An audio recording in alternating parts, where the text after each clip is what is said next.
Bien, al respecto vamos a conversar con Carla Gaviño, ella es docente de la Escuela de Gestión Pública de la UP. Carla, ¿cómo estás? Bienvenida a Economía para Todos.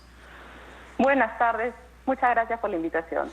Bien, en principio tratar de comprender, ¿no? ¿A qué se debe este problema? Nuevamente hablamos de la falta de ejecución, faltan solamente algunos días para que acabe el año y algunos municipios, casi un poco más de la mitad, tienen todavía pendientes una ejecución de 42.2% del presupuesto en obras. Sí, efectivamente son múltiples factores y lamentablemente no es la primera vez que ocurre. Este es un drama que ocurre todos los años, que siempre se presenta, y el tema es que aún no se han tomado las acciones correspondientes para afrontarlo y poder aprovechar los espacios de mejora para prevenir que continúe dándose. Como bien señalas, falta muy poco para el término del año, la cantidad de porcentaje pendiente de ejecución es muy alto, va a ser muy complicado que se logre lograr la meta del 100% de ejecución de lo planificado, ¿no? Hay un riesgo allí porque no sé si es que tú tienes esa percepción, pero lo que se suele ver es que los últimos meses del año, los últimos 3, 4 meses del año, hay una ejecución un poco más acelerada, pero esta es una ejecución, digamos, inteligente, pensada, planificada. Lo que solemos ver en los últimos meses del año es una ejecución en términos presupuestarios, financiera, en gastos que se devengan, que se comprometen, pero no necesariamente en obras que se ejecutan. Con lo cual, a tu pregunta de si es la mejor ejecución o la más óptima, pues no lo es. No lo es sobre todo porque el año no tiene 2 meses, 1 mes, días o semanas. Tiene 12 meses para los cuales se planifican obras, se hace una programación multianual, una programación anual, y que debería cumplirse esa programación, ¿no? Parte de tu pregunta inicial era cuáles son las principales razones por las cuales esto ocurre una y otra vez. Sí.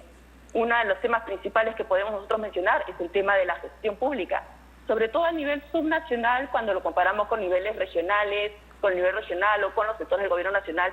Suele ser en el ámbito subnacional donde se presenta una alta rotación de personal, donde la meritocracia se ve también un tanto afectada, donde las condiciones precarias de contratación del personal, desde modalidades de contratación hasta sueldos un poco por debajo del mercado, suele afectar también la continuidad.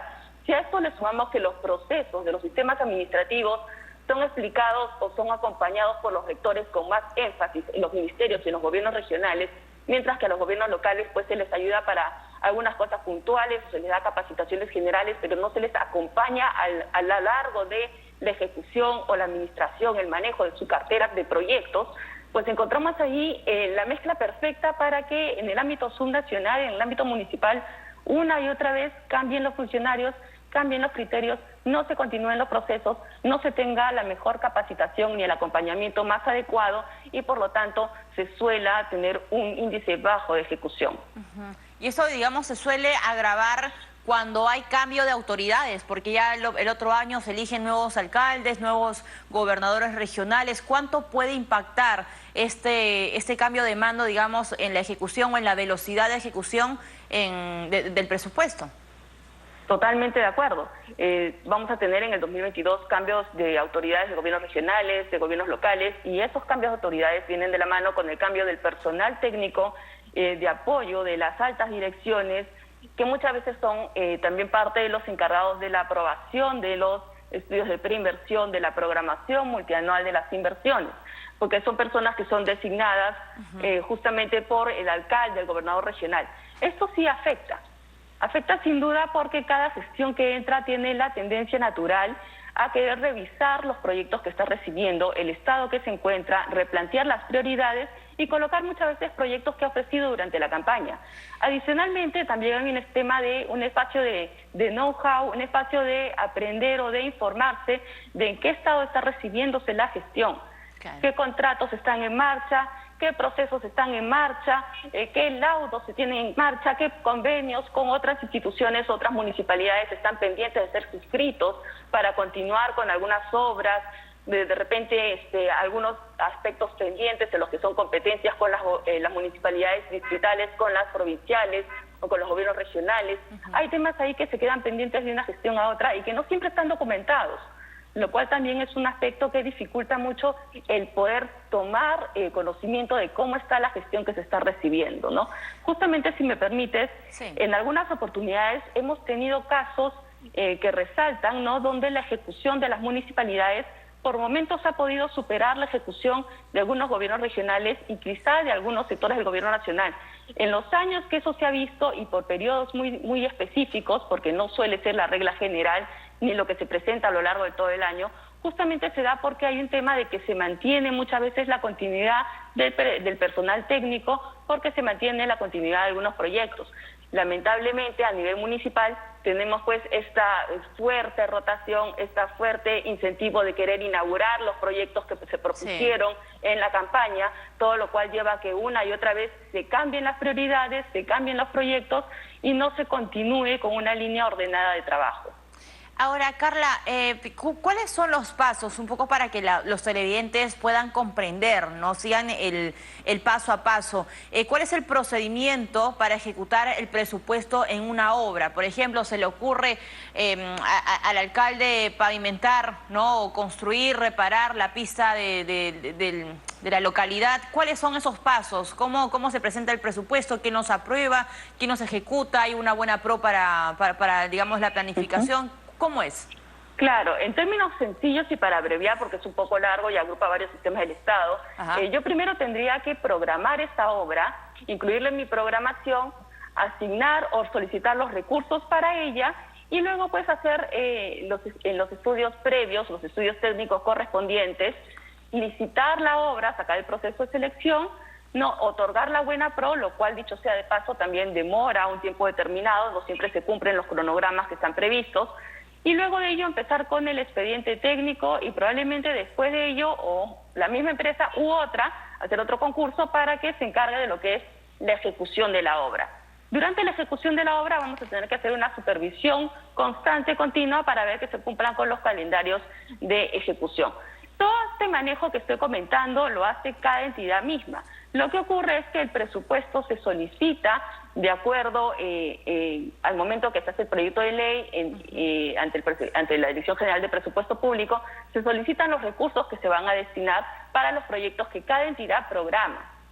Muchas veces lo que estamos viendo, y yo creo que eso es parte del problema, es que en el debate de la ley de presupuesto que se hace diciembre, normalmente se incluyen proyectos que no estaban dentro de la programación, muchos de los cuales ni siquiera cumplen los requisitos técnicos, y nuevamente vemos ahí que se está haciendo una discontinuidad, que no se continúa con el orden de lo programado para lo que se pide recursos, lo que se tiene previsto hacer, y lo que a último minuto se incluye en un proyecto de ley, no es por una salida alterna a lo que son los sistemas administrativos del Estado, como el presupuesto y la inversión pública.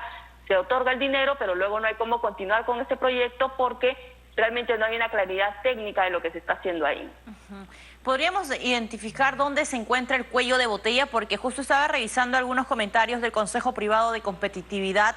Ellos señalaban que para los municipios dar la buena pro a un proyecto puede tardar el doble de tiempo. ¿Por qué? ¿Por qué, Carla? ¿A qué se debe, digamos, esta demora? Tanto dar la buena pro como general, seguir los pasos técnicos que deben de seguir, ¿no? Declarar la viabilidad, contar con el expediente técnico, hacer un adecuado supervisión, acompañamiento, seguimiento de cómo se están realizando las obras. Les cuesta un poco más por el tema de la sobrecarga laboral que hay en pocos funcionarios que además tienen alta rotación, ¿no? Y a ello hay que sumarle que no necesariamente las capacitaciones que se dan desde los rectores están necesariamente enfocadas o adecuadas a la realidad territorial. Sí. ¿No? O concretamente municipal, y es que muchas veces tienen complejidades de gestión mucho más específicas que las que presentan otros niveles de gobierno. En la presentación en CADE, y me quedo con esa idea que dio el presidente del Banco Central de Reserva, el señor Julio Velarde, cuando hablaba de la importancia de fortalecer las instituciones desde el BCR, desde los ministerios, desde los gobiernos regionales, desde los municipios. Él hablaba de la creación incluso, y lo planteó así, no sé si es que tú también estás de acuerdo con esto, una agencia, como una agencia de trabajo, ¿no? Para evitar justamente esta rotación, porque es un dato curioso lo que pasa en el BCR, pero el presupuesto que tienen no ha aumentado y la cantidad de trabajadores que ellos tienen no ha aumentado. es muy meritocrático, ¿no? La esencia del Banco Central de Reservas. ¿Eso se podría replicar y no sé cuánto tiempo nos tomaría en los gobiernos locales? Sería una apuesta interesante, habría que analizarla a más profundidad. Yo creo que por el momento es importante también profundizar con el tema de los cuadros, de los perfiles para la asignación de puestos, que muchas veces necesitan ser revisados o reforzados o actualizados conforme al mercado, ¿no? Pedir requisitos que realmente hayan en el mercado de cada localidad con un sueldo atractivo y adecuado y competitivo con ese mercado, justamente para promover que los funcionarios participen, que quieran trabajar en las municipalidades y quedarse ahí y darle una continuidad a la gestión también. Yo creo que ahí el tema conservar es muy importante, que se articule y que se fortalezca. Carla, te agradezco que nos hayas acompañado esta tarde. Carla Gaviño, docente de la Escuela de Gestión Pública de la Universidad del Pacífico, estuvo con nosotros. Hacemos una pausa, no se mueva, regresamos con más aquí en Economía para Todos.